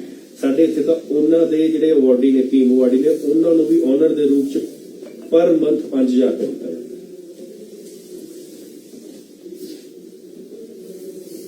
ਆਊਟਸਟੈਂਡਿੰਗ ਸਪੋਰਟਸ ਪਰਸਨ ਪਾਲਿਸੀ 2021 ਦੇ ਵਿੱਚ ਅਸੀਂ ਦੁਬਾਰਾ ਲੈ ਕੇ ਆਏ ਹਾਂ। ਪਹਿਲਾਂ 18 ਦੇ ਵਿੱਚ ਆਈ, ਫਿਰ 21 ਚ ਉਹਨੂੰ ਥੋੜਾ ਹੋਰ ਚੇਂਜ ਕਰਕੇ ਫਾਈਨ ਟਿਊਨ ਕਰਕੇ ਲੈ ਕੇ ਆਏ। ਉਹਦੇ ਵਿੱਚ 19 A grade officer, deputy director ਜਿਹਨੂੰ ਅਸੀਂ ਕਹਿੰਦੇ ਆ, ਉਹ ਰੱਖੇ ਨੇ ਉਹਨੇ ਰੀਸੈਂਟਲੀ। ਕੋਚ ਜਿਹੜੇ ਨੇ, ਨੈਸ਼ਨਲ ਕੋਚ ਡੇ ਦੇ ਉੱਤੇ ਅਸੀਂ ਤਕਰੀਬਨ 26 ਕੋਚ ਅਸੀਂ ਨੈਸ਼ਨਲ ਕੋਚ ਡੇ ਦੇ ਉੱਤੇ ਰੱਖੇ ਨੇ ਔਰ ਰੈਗੂਲਰ ਚੱਲ ਰਿਹਾ। ਪਹਿਲਾਂ ਕੀ ਹੁੰਦਾ ਸੀ ਕਿ ਕਿਸੇ ਰਾਜਨੀਤਿਕ ਦੇ ਬੰਦੇ ਨਾਲ ਸਪੋਰਟ ਲੈ ਕੇ, ਕਿਸੇ ਪਹੁੰਚ ਵਾਲੇ ਬੰਦੇ ਨਾਲ ਸਪੋਰਟ ਲੈ ਕੇ ਇਹ ਨੌਕਰੀਆਂ ਮਿਲਦੀਆਂ ਹੁੰਦੀਆਂ ਸੀ। ਇਹ ਨੌਕਰੀਆਂ ਸਾਰੀਆਂ ਜਿਹੜੀਆਂ ਉਹਨਾਂ ਦੀ ਯੋਗਤਾ ਹਿਸਾਬ ਨਾਲ ਹੁੰਦੀਆਂ, ਕਿਉਂਕਿ ਸਪੋਰਟਸ ਦੇ ਵਿੱਚ ਕਈ ਐਵੇਂ ਦੀਆਂ ਚੀਜ਼ਾਂ ਨੇ। ਹੁਣ ਕੋਚ ਜਿਹੜਾ ਆ ਉਹ NIS ਕਰਕੇ ਵੀ ਆਉਂਦਾ ਆ, ਫਿਰ ਵੀ ਉਹਨੂੰ ਨੌਕਰੀ ਨਹੀਂ ਮਿਲਦੀ। ਹੁਣ ਅਸੀਂ ਵਿਦਿਨ 2 to 3 ਮੰਥ ਦੇ ਵਿੱਚ ਹਰਿਆਣੇ ਦੇ ਵਿੱਚ ਲਗਭਗ 200 ਕੋਚ ਹੋਰ ਰੱਖ ਰਹੇ ਹਾਂ। ਸਾਡੇ ਕੋਲ 550 ਤੋਂ ਜ਼ਿਆਦਾ ਕੋਚ ਰਾਈਟ ਨਾਓ ਹੈਗੇ ਨੇ ਤੇ 200 ਕੋਚ ਹੋਰ ਰੱਖ ਰਹੇ ਹਾਂ। ਇੱਕ ਹਰਿਆਣੇ ਦੀ ਹੋਰ ਖਾਸੀਅਤ ਦੇਖੋ, ਜੇ ਤੁਹਾਨੂੰ ਪਤਾ ਹੋਵੇ 2006 ਦੇ ਵਿੱਚ ਮੈਨੂੰ ਗੋਲੀ ਵੱਜੀ ਸੀ ਔਰ ਮੈਂ ਪੈਰਾਲਾਈਜ਼ ਹੋਇਆ। ਉਸ ਤੋਂ ਬਾਅਦ ਮੈਂ ਉਸ ਚੋਂ ਨਿਕਲ ਕੇ ਆਇਆ, ਉਹਦੇ ਤੇ ਮੂਵੀ ਵੀ ਬਣਾਈ ਆ ਸੂਰਮਾ। ਬਟ ਇੱਕ ਪਲੇਅਰ ਹੋਣ ਦੇ ਨਾਤੇ ਜੇ ਇੰਜਰੀ ਤੁਹਾਨੂੰ ਕੋਈ ਹੋ ਜੇ ਤੇ ਤੁਸੀਂ ਉਸ 'ਚ ਰਿਕਵਰ ਨਾ ਕਰ ਪਾਓ, ਦੁਬਾਰਾ ਫੀਲਡ ਤੇ ਨਾ ਆ ਪਾਓ, ਬੜਾ ਮਲਾਲ ਪੈਂਦਾ ਹੈ। ਇਸ ਚੀਜ਼ ਨੂੰ ਦੇਖਦੇ ਹੋਏ ਹਰਿਆਣੇ ਦੇ ਵਿੱਚ ਅਸੀਂ ਰੀਹੈਬ ਸੈਂਟਰ, ਜਿਹੜਾ ਕਿ ਸਭ ਤੋਂ ਵੱਡਾ ਰੀਹੈਬ ਸੈਂਟਰ ਨਾਰਥ ਜ਼ੋਨ ਦਾ ਹੋਏਗਾ, ਉਹ ਪੰਚਕੂਲੇ 'ਚ ਮਾਰਚ ਦੇ ਵਿੱਚ ਲੱਗ ਜਾਣਾ। ਟੈਂਡਰ ਹੋ ਗਿਆ ਉਹਦਾ, ਮਸ਼ੀਨਸ ਜਿਹੜੀਆਂ ਨੇ ਉੱਥੋਂ ਅਬਰੋਡ ਤੋਂ ਜਿਹੜੀਆਂ ਆ ਰਹੀਆਂ ਨੇ, ਚੱਲ ਰਹੀਆਂ ਨੇ। ਮਾਰਚ ਤੱਕ ਇਹ ਅਸੈਂਬਲ ਹੋ ਜਾਏਗਾ। ਇਹ ਇੱਕ ਨਹੀਂ, ਹਰਿਆਣੇ ਦੇ ਵਿੱਚ ਅਸੀਂ ਇਦਾਂ ਦੇ 5 ਸੈਂਟਰ ਬਣਾ ਰਹੇ। ਇਹ ਪਹਿਲਾ ਸੈਂਟਰ ਜਿਹੜਾ ਪੰਚਕੂਲਾ ਤੋਂ ਹੋਏਗਾ। ਹਰਿਆਣਾ ਨੇ ਸਪੋਰਟਸ ਦੇ ਵਿੱਚ ਓਵਰ ਦਾ ਇਅਰਸ ਬਹੁਤ ਤਰੱਕੀ ਕੀਤੀ ਹੈ। ਪੰਜਾਬ ਬਹੁਤ ਵੱਡੇ ਸਟੈਂਡ ਤੇ ਖੜਾ ਹੋਇਆ ਸੀ। ਬਹੁਤ ਪਲੇਅਰ ਇੱਥੋਂ ਕੱਢੇ ਨੇ, ਹਾਕੀ ਪਲੇਅਰ ਤੋਂ ਲੈ ਕੇ, ਐਥਲੈਟਿਕਸ ਪਲੇਅਰ ਤੋਂ ਲੈ ਕੇ, ਰੈਸਲਰ ਤੋਂ ਲੈ ਕੇ, ਕਬੱਡੀ ਪਲੇਅਰ ਤੋਂ ਲੈ ਕੇ। ਇੱਕ ਮੈਂ ਨਾਰਮਲ ਜੀ ਤੁਹਾਨੂੰ ਨੋਰਮਸ ਦੱਸਦਾ, ਸਾਡੇ ਇੱਥੇ ਹਰਿਆਣੇ ਦੇ ਵਿੱਚ ਸਰਕਲ ਕਬੱਡੀ ਨੂੰ ਵੀ ਨੌਕਰੀਆਂ ਦਿੱਤੀਆਂ ਜਾਂਦੀਆਂ ਨੇ। ਔਰ ਸਰਕਲ ਕਬੱਡੀ ਪੰਜਾਬ ਦੇ ਵਿੱਚ ਸਿਰਫ ਇੱਕ ਵਰਲਡ ਕੱਪ ਹੁੰਦਾ ਆ ਔਰ ਉਸ ਤੋਂ ਬਾਅਦ ਉਹਨਾਂ ਨੂੰ ਇੱਕ ਜਿਹੜੀ ਵੀ ਉਹਨਾਂ ਦੀ ਨੋਰਮਸ ਦੀ ਜਿਹੜੀ ਮਨੀ ਆ ਉਹ ਦੇ ਕੇ ਇੱਕ ਸਾਈਡ ਕਰ ਦਿੱਤਾ ਜਾਂਦਾ। ਬਟ ਸਾਡੇ ਇੱਥੇ ਸਰਕਲ ਕਬੱਡੀ ਦੇ ਜਿਹੜੇ ਮੈਡਲਿਸਟ ਨੇ ਉਹਨਾਂ ਨੂੰ ਵੀ ਨੌਕਰੀ ਦਿੱਤੀ ਜਾਂਦੀ ਹੈ। ਬਲਾਈਂਡ ਕ੍ਰਿਕਟ ਵਾਲਿਆਂ ਨੂੰ ਨੌਕਰੀ ਦਿੱਤੀ ਜਾਂਦੀ ਆ। ਡਮ ਐਂਡ ਡੈਫ ਵਾਲਿਆਂ ਨੂੰ ਪੈਸਾ ਦਿੱਤਾ ਜਾਂਦਾ। ਡਮ ਐਂਡ ਡੈਫ ਦਾ ਜਿਹੜਾ ਵਰਲਡ ਚੈਂਪੀਅਨ ਹੈ ਉਹਨੂੰ ਅਸੀਂ 1 ਕਰੋੜ 20 ਲੱਖ ਰੁਪਏ ਦਿੰਦੇ ਹਾਂ। ਪੰਜਾਬ ਦੇ ਇੱਕ ਪਿੱਛੇ ਗੁੜੀਆ ਆ, ਤੁਸੀਂ ਵੀ ਕਵਰ ਕੀਤਾ ਸਾਰਿਆਂ ਨੇ। ਉਹ ਵਿਚਾਰੀ ਰੋ ਰਹੀ ਹੈ ਕਿ ਮੈਨੂੰ ਮੇਰਾ ਰਾਈਟ ਤਾਂ ਦੇ ਦਿਓ, ਮੈਨੂੰ ਨੌਕਰੀ ਤਾਂ ਦੇ ਦਿਓ। ਅਸੀਂ ਨੌਕਰੀ ਵੀ ਦਿੱਤੀ ਹੈ ਡਮ ਐਂਡ ਡੈਫ ਵਾਲਿਆਂ ਨੇ। ਅਸੀਂ ਉਹਨਾਂ ਨੂੰ 1 ਕਰੋੜ 20 ਲੱਖ ਰੁਪਇਆ, ਜਿਹੜੇ ਰੈਸਲਰ ਸਾਡੇ ਡਮ ਐਂਡ ਡੈਫ ਦੇ, ਉਹਨਾਂ ਨੂੰ 1 ਕਰੋੜ 20 ਲੱਖ ਰੁਪਏ ਵੀ ਦਿੱਤਾ। ਇੱਕ ਛੋਟੀ ਜਿਹੀ ਦੱਸ ਦੇਣਾ, ਕਾਂਗਰਸ ਸਰਕਾਰ ਸੀ ਹਰਿਆਣਾ ਦੇ ਵਿੱਚ 2000 2005 ਤੋਂ ਲੈ ਕੇ 2014 ਤੱਕ ਉਹਨਾਂ ਦੇ ਟਾਈਮ 'ਚ ਕੈਸ਼ ਅਵਾਰਡ ਜਿਹੜਾ ਆ ਲਗਭਗ 37 ਕਰੋੜ ਰੁਪਏ ਕੈਸ਼ ਅਵਾਰਡ ਦਿੱਤਾ ਗਿਆ। 2014 ਤੋਂ ਲੈ ਕੇ 2021 ਤੱਕ ਦਸੰਬਰ ਤੱਕ ਹਰਿਆਣਾ ਨੇ 257 ਕਰੋੜ रुपया कैश अवार्ड दिता है और अजे कई दिन है। सो ओवर 60 करोड़ का असीं ओलंपिक के प्लेयरां नूं उन्हां दे मान सम्मान लई दिता है। 60 करोड़ का सिर्फ 2020 की जिहड़ी ओलंपिक्स होई है प्लेयरां लई बहुत कुछ हरियाणा लैके आ रहा है। मेरी अपील यही है कि तुसीं ਤੁਹਾਡੇ ਮੀਡੀਆ ਦੇ ਆਪਣੇ ਭਰਾਵਾਂ ਦੇ ਮਾਧਿਅਮ ਦੇ ਨਾਲ ਮੈਂ ਚਾਹੂੰਗਾ ਕਿ ਪੰਜਾਬ ਦੀ ਜਨਤਾ ਤੱਕ ਇਹ ਆਵਾਜ਼ ਜਾਵੇ ਕਿ ਇੱਕ ਆਮ ਜਿਹਾ ਇਨਸਾਨ ਜਿਨੇ ਸਿਰਫ ਖੇਡ ਦੇ ਲਈ ਸੋਚਿਆ ਸੀ ਤੇ ਖੇਡ ਲਈ ਉਹ ਬਣਿਆ ਸੀ ਤੇ ਖੇਡ ਕੇ ਉਹ ਦੇਸ਼ ਦਾ ਕਪਤਾਨ ਵੀ ਬਣਿਆ। ਕਈ ਮੈਡਲ ਵੀ ਮੈਂ ਜਿਤਵਾਏ। ਮੇਰੀ ਟੀਮ ਦੇ ਕਈ ਪੰਜਾਬ ਦੇ ਵੀ ਮੈਂਬਰ ਸੀ, ਅਸੀਂ ਹਰਿਆਣਾ ਦੇ ਵੀ ਸੀ। ਜਦੋਂ ਸਾਨੂੰ ਮੈਡਲ ਮਿਲਦਾ ਹੁੰਦਾ ਸੀ ਉਹ ਟਾਈਮ ਇੰਨਾ ਪੈਸੇ ਨਹੀਂ ਮਿਲਦੇ ਸੀ ਨਾ ਪੰਜਾਬ ਨਾ ਹਰਿਆਣਾ। ਅੱਜ ਦਾ ਸਮਾਂ ਇਦਾਂ ਦਾ ਕਿ ਹਰਿਆਣੇ ਦੇ ਪਲੇਅਰਾਂ ਨੂੰ ਇੰਨਾ ਮਾਨ ਸਨਮਾਨ ਮਿਲਦਾ ਹੈ, ਇੰਨੇ ਪੈਸੇ ਮਿਲਦੇ, ਇੰਨੀਆਂ ਨੌਕਰੀਆਂ ਮਿਲਦੀਆਂ ਨੇ ਕਿ ਪੰਜਾਬ ਦੇ ਪਲੇਅਰ ਵੀ ਕਹਿੰਦੇ ਕਾਸ਼ ਅਸੀਂ ਹਰਿਆਣੇ ਦੇ। ਇਦਾਂ ਦੀ ਸਰਕਾਰ ਪੰਜਾਬ ਚ ਆਉਣੀ ਚਾਹੀਦੀ ਹੈ ਜਿਹੜੀ ਪਲੇਅਰਾਂ ਲਈ ਵੀ ਤੇ ਹਰ ਵਰਗ ਲਈ ਹੋਵੇ। ਮਾਨनीय ਪ੍ਰਧਾਨ ਮੰਤਰੀ ਜੀ ਨੇ ਸਿੱਖ ਸਮੁਦਾਇ ਲਈ, ਮੈਂ ਵੀ ਸਿੱਖ ਕਮਿਊਨਿਟੀ ਤੋਂ ਆਉਣਾ, ਪੰਜਾਬ ਇੱਕ ਐਵੇਂ ਦਾ ਸੂਬਾ ਆ ਜਿਹਦੇ 'ਚ ਹਰ ਧਰਮ ਹੈ। ਮੈਂ ਚਾਹੂੰਗਾ ਕਿ ਹਰ ਧਰਮ ਜਿਹੜਾ ਹੈ ਉਹ ਪ੍ਰਚਾਰ ਵੀ ਕਰਦਾ ਆ ਕਿ ਸਾਡੇ ਧਰਮ ਲਈ ਸਰਕਾਰ ਨੇ ਇਹ ਉਪਰਾਲਾ ਕੀਤਾ। ਉਦਾਂ ਹੀ ਸਿੱਖ ਧਰਮ ਲਈ ਮਾਨनीय ਪ੍ਰਧਾਨ ਮੰਤਰੀ ਜੀ ਨੇ ਬੜੇ ਉਪਰਾਲੇ ਕੀਤੇ ਆ। ਜਿਵੇਂ ਕਿ ਤੁਸੀਂ ਜਾਣਦੇ ਹੋ ਕਿ ਕਰਤਾਰਪੁਰ ਸਾਹਿਬ ਦਾ ਜਿਹੜਾ ਲਾਂਘਾ ਆ, ਸ਼੍ਰੀ ਕਰਤਾਰਪੁਰ ਸਾਹਿਬ ਦਾ ਜਿਹੜਾ ਗਲਿਆਰਾ ਹੈ ਉਹ ਖੋਲਿਆ, ਜਿਹਦਾ 120 ਕਰੋੜ ਰੁਪਏ ਲੱਗਿਆ ਤੇ 15,000 ਸ਼ਰਧਾਲੂ ਇੱਕ ਦਿਨ ਦੇ ਵਿੱਚ ਦਰਸ਼ਨ ਕਰ ਸਕਦੇ। ਮੈਂ ਹੁਣੇ ਜਦੋਂ ਦੁਬਾਰਾ ਲਾਂਘਾ ਖੁੱਲਿਆ ਵੈਰੀ ਫਰਸਟ ਡੇ ਮੈਂ ਦਰਸ਼ਨ ਕਰਕੇ ਆਇਆ ਤੇ ਇਦਾਂ ਦਾ ਸਕੂਨ ਮਿਲਿਆ ਕਿਉਂਕਿ ਕਈ ਪਰਿਵਾਰ ਇਦਾਂ ਦੇ ਨੇ ਪੰਜਾਬ ਦੇ ਵਿੱਚ ਜਿਹੜੇ ਪਾਕਿਸਤਾਨ ਤੇ ਹਿੰਦੁਸਤਾਨ ਜਦੋਂ ਅੱਡ ਹੋਏ ਨੇ ਤੇ ਉਹ ਸ਼ਿਫਟ ਹੋ ਗਿਆ। ਉਹ ਉਹਨਾਂ ਦੀ ਜਿਹੜੀ ਇੱਕ ਦਾਦੀ ਦੀ ਜਿਹੜੀ ਇੱਕ ਫੀਲਿੰਗ ਹੈ, ਜਿਹੜੀ ਉਹਨਾਂ ਦੀ ਕਹਾਣੀਆਂ ਸੁਣੀਆਂ ਨੇ, ਉਹ ਕਹਾਣੀਆਂ ਮੈਂ ਵੀ ਸੁਣੀਆਂ ਨੇ ਕਿਉਂਕਿ ਮੇਰੀ ਫੈਮਿਲੀ ਵੀ ਪਾਕਿਸਤਾਨ ਲਾਹੌਰ ਤੋਂ, ਜਿਹੜਾ ਅੱਜ ਕੱਲ੍ਹ ਪਾਕਿਸਤਾਨ 'ਚ ਹੈ, ਲਾਹੌਰ ਡਿਸਟ੍ਰਿਕਟ ਤੋਂ ਬਿਲੋਂਗ ਕਰਦੀ ਸੀ। ਮੈਨੂੰ ਵੀ ਹਮੇਸ਼ਾ ਹੁੰਦਾ ਸੀ ਕਿ ਮੈਂ ਉਸ ਥਾਂ ਤੇ ਜਾਵਾਂ ਜਿੱਥੋਂ ਮੇਰੇ ਦਾਦੀ ਜੀ ਬਿਲੋਂਗ ਕਰਦੇ ਨੇ। ਸੋ ਇਹ ਇੱਕ ਫੀਲਿੰਗ ਆ, ਉਹਦੇ ਖੋਲ੍ਹਣ ਲਈ ਮਾਨनीय ਪ੍ਰਧਾਨ ਮੰਤਰੀ ਜੀ ਨੇ ਇੱਕ ਬੜਾ ਉਪਰਾਲਾ ਕੀਤਾ। ਇੱਕ ਪਿੱਛੇ ਜੇ CA ਕਾਨੂੰਨ ਆਇਆ ਸੀ, ਬੜਾ ਵਿਰੋਧ ਹੋਇਆ ਉਸ ਕਾਨੂੰਨ ਦਾ। ਕਿਉਂਕਿ ਕਈ ਗਲਤ ਫਹਿਮੀਆਂ ਪਾਉਣ ਵਾਲਿਆਂ ਨੇ ਪਾਤੀ ਸੀ ਕਿ ਇਹਦੇ ਨਾਲ ਨਾਗਰਿਕਤਾ ਛੀਨ ਲਈ ਜਾਏਗੀ। ਨਾਗਰਿਕਤਾ ਛੀਨੀ ਨਹੀਂ ਜਾਂਦੀ ਜੀ, ਨਾਗਰਿਕਤਾ ਦਿੱਤੀ ਜਾਂਦੀ ਹੈ। ਨਾਗਰਿਕਤਾ ਤਾਂ ਉਹਦੀ ਛੀਨੀ ਜਾਂਦੀ ਜਿਹਨੇ ਕੋਈ ਕ੍ਰਾਈਮ ਕੀਤਾ। ਅਫਗਾਨਿਸਤਾਨ ਦੇ ਵਿੱਚ ਆਪਣੇ ਸਿੱਖ ਸਮੁਦਾਇ ਦੇ ਜਿਹੜੇ ਲੋਕ ਉੱਥੇ ਫਸੇ, ਉਹਨਾਂ ਨੂੰ CA ਦਾ ਕਰਕੇ ਨਿੱਘਾ ਸਵਾਗਤ ਵੀ ਹੋਇਆ ਹਿੰਦੁਸਤਾਨ ਦੇ ਵਿੱਚ। ਸਾਡੇ ਭਾਰਤੀ ਜਨਤਾ ਪਾਰਟੀ ਦੇ ਰਾਸ਼ਟਰੀ ਅਧਿਕਸ਼ JP ਨੱਡਾ ਜੀ, ਕੇਂਦਰ ਮੰਤਰੀ ਹਰਦੀਪ ਪੁਰੀ ਜੀ ਦੇ ਨਾਲ ਕਈ ਸਾਡੇ ਪਾਰਟੀ ਦੇ ਵੱਡੇ ਨੇਤਾ ਜਿਨ੍ਹਾਂ ਨੇ ਗੁਰੂ ਗ੍ਰੰਥ ਸਾਹਿਬ ਜੀ ਨੂੰ ਸਿਰ ਤੇ ਨਵਾਜ਼ ਕੇ ਹਿੰਦੁਸਤਾਨ ਲੈ ਕੇ ਆਏ। ਬਹੁਤ ਵੱਡੀ ਗੱਲ ਹੈ ਜੀ, ਇੱਕ ਸਿੱਖ ਸਮੁਦਾਇ ਨੂੰ ਏਡੀ ਵੱਡੀ ਦਾਤ ਦੇਣੀ ਮਾਨनीय ਪ੍ਰਧਾਨ ਮੰਤਰੀ ਜੀ ਵੱਲੋਂ। ਹੁਣ ਤੱਕ ਮੈਂ ਵੀ ਇਸ ਚੀਜ਼ 'ਚ ਬਿਲੀਵ ਕਰਦਾ, ਮੈਂ ਵੀ ਰਿਲੀਜੀਅਸ ਦੇ ਵਿੱਚ ਬਿਲੀਵ ਕਰਦਾ। ਗੁਰੂ ਦੇ ਲੰਗਰ ਜਿਹੜਾ ਆ ਉਹਦੇ ਤੇ GST ਲੱਗਣਾ, ਉਹ ਮੇਰੇ ਹਿਸਾਬ ਨਾਲ ਜਾਂ ਇੱਕ ਆਮ ਇਨਸਾਨ ਵੀ ਇਸ ਚੀਜ਼ ਨੂੰ ਸੋਚੇ ਕਿ ਉਹ ਠੀਕ ਨਹੀਂ ਹੈ। ਉਸ ਚੀਜ਼ ਨੂੰ ਉਹਨਾਂ ਨੇ ਖਤਮ ਕੀਤਾ।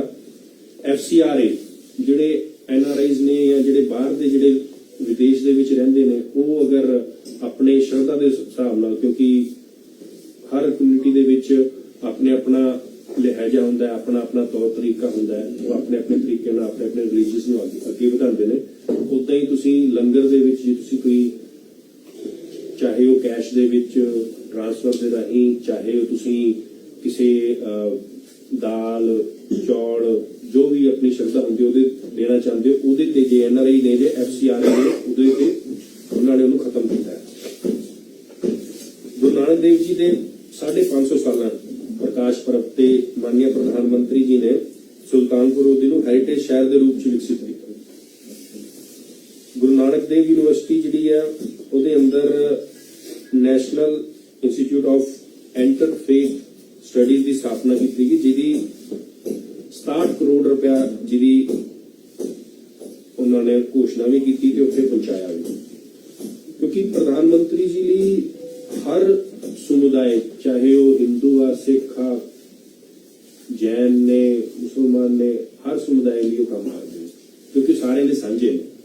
ਜੇ ਅਸੀਂ ਕੋਈ ਆਪਣਾ ਲੀਡਰ ਚੁਣਦੇ ਆ, ਚਾਹੇ ਉਹ ਹਲਕੇ ਦੇ ਵਿੱਚ ਚੁਣਦੇ ਆ, ਚਾਹੇ ਉਹ ਅਸੀਂ ਪ੍ਰਦੇਸ਼ ਦੇ ਵਿੱਚ ਮੁੱਖ ਮੰਤਰੀ ਚੁਣਦੇ ਆ, ਉਹ ਸਾਰਿਆਂ ਦਾ ਸਾਂਝਾ ਹੋ ਜਾਂਦਾ ਹੈ, ਉਹ ਕਿਸੇ ਇੱਕ ਪਾਰਟੀ ਦਾ ਨਹੀਂ ਹੁੰਦਾ।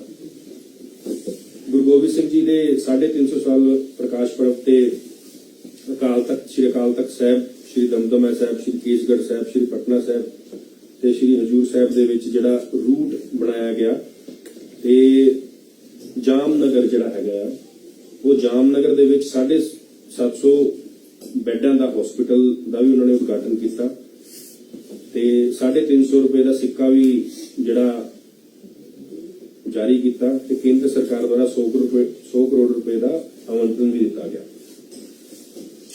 ਕਿਉਂਕਿ ਸਿੱਖ ਧਰਮ ਲਈ ਮਾਨਯ ਪ੍ਰਧਾਨ ਮੰਤਰੀ ਜੀ ਨੇ ਬਹੁਤ ਉਪਰਾਲੇ ਵੀ ਕੀਤੇ ਨੇ ਔਰ ਕਰ ਵੀ ਰਹੇ ਨੇ।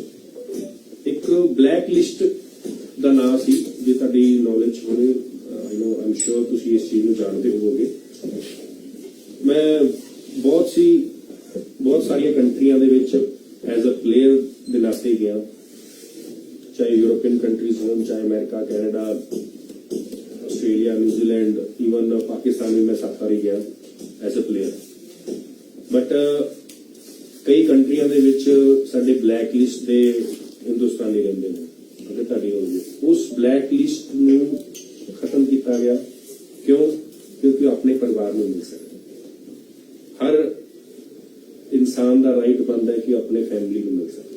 ਸੋ ਮਾਨਯ ਪ੍ਰਧਾਨ ਮੰਤਰੀ ਜੀ ਨੇ ਬਲੈਕ ਲਿਸਟ ਨੂੰ ਵੀ ਖਤਮ ਕੀਤਾ।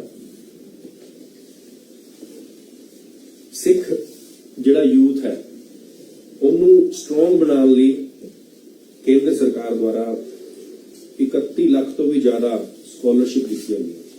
ਇਹ 2014 ਤੋਂ ਪਹਿਲਾਂ ਜੇ ਅਗਰ ਇਸਦਾ ਰੇਸ਼ੋ ਦੇਖੀਏ ਤੇ ਸਿਰਫ 18 ਲੱਖ ਰੁਪਏ ਯੁਵਾਵਾਂ ਨੂੰ ਇਹ ਦਿੱਤਾ ਗਿਆ ਸੀ। ਆਲਮੋਸਟ ਮੈਂ ਡਬਲ ਕਹਿ ਸਕਦਾ। ਔਰ ਅਜੇ 2 ਪਲਾਨ ਪੂਰੇ ਨਹੀਂ ਹੋਏ। ਇਹ ਦੇਖ ਸਕਦੇ ਹੋ ਕਿ ਅਜੇ ਸਟਿਲ ਗੋਇੰਗ ਔਨ।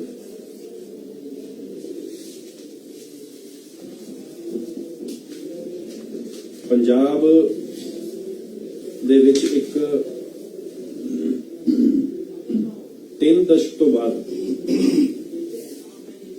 84 ਦੇ ਜਿਹੜੇ ਦੰਗੇ, ਆਮ ਸ਼ੋਰ ਕਈਆਂ ਨੇ ਦੇਖੇ ਹੋਣੇ ਜਾਂ ਕਈਆਂ ਦੇ ਪੇਰੈਂਟਸ ਨੇ ਸਾਡੇ ਨਾਲ ਇਹ ਚੀਜ਼ਾਂ ਸਾਂਝੀਆਂ ਵੀ ਕੀਤੀਆਂ ਹੋਣੀਆਂ। ਇਹਦੇ ਵਿੱਚ ਕੋਈ ਵੀ ਐਵੇਂ ਨਹੀਂ ਸੋਚ ਸਕਦਾ ਸੀ ਕਿ ਰਾਜਨੀਤੀ ਦੇ ਵੱਡੇ ਚਿਹਰੇ ਵੀ ਇਹਦੇ ਵਿੱਚ ਫਸ ਸਕਦੇ ਨੇ, ਕਿ ਇਹਦੇ ਵਿੱਚ ਉਹਨਾਂ ਨੂੰ ਸਜ਼ਾ ਹੋ ਸਕਦੀ ਹੈ। 80 ਜਿਹੜੇ ਮਾਮਲੇ ਨੇ ਉਹਨਾਂ ਨੂੰ ਦੁਬਾਰਾ ਜਾਂਚ ਸ਼ੁਰੂ ਕਰਾਈ ਗਈ, SIT ਗਠਿਤ ਕੀਤੀ ਗਈ। 3 ਸਾਲਾਂ ਦੇ ਅੰਦਰ ਮਾਮਲੇ ਨੂੰ ਕਈ ਵੱਡੇ ਬੰਦਿਆਂ ਨੂੰ ਇਹ ਸਜ਼ਾ ਮਿਲੀ। ਇਹ ਚੀਜ਼ ਕਦੀ ਕਿਸੇ ਨੇ ਨਹੀਂ ਸੋਚੀ ਸੀ। 84 ਬਹੁਤ ਪੀੜਿਤ ਵਾਲੀ ਹੈ। ਮੈਂ ਉਸ ਸਮੇਂ ਪੈਦਾ ਨਹੀਂ ਹੋਇਆ ਸੀ, ਬਟ ਮੈਂ ਸੁਣਿਆ ਜ਼ਰੂਰ ਆ ਉਹ ਟਾਈਮ। ਮੈਂ ਆਪਣੇ ਪੇਰੈਂਟਸ ਤੋਂ ਸੁਣਿਆ ਕਿ ਇੰਨਾ ਪੀੜਿਤ ਵਾਲਾ ਟਾਈਮ ਸੀ ਦਿੱਲੀ ਦੇ ਵਿੱਚ ਵੀ। ਉਸ ਚੀਜ਼ ਨੂੰ ਕਰਨ ਲਈ ਮਾਨਯ ਅਮਿਤ ਸ਼ਾਹ ਜੀ ਨੇ, ਸਾਡੇ ਜਿਹੜੇ ਕੇਂਦਰ ਦੇ ਗ੍ਰਹਿ ਮੰਤਰੀ ਨੇ, ਉਹਨਾਂ ਨੇ ਬਹੁਤ ਵੱਡਾ ਉਪਰਾਲਾ ਕੀਤਾ ਇਸ ਚੀਜ਼ ਨੂੰ। ਪ੍ਰਧਾਨ ਮੰਤਰੀ ਜੀ ਨੇ ਇਹ ਕੰਟੀਨਿਊ ਕਰਕੇ ਸਿੱਖ ਸਮੁਦਾਇ ਲਈ ਜਿਹੜੇ ਪੀੜਿਤ ਨੇ ਉਹਨਾਂ ਨੂੰ ਰਾਹਤ ਪਹੁੰਚਾਈ।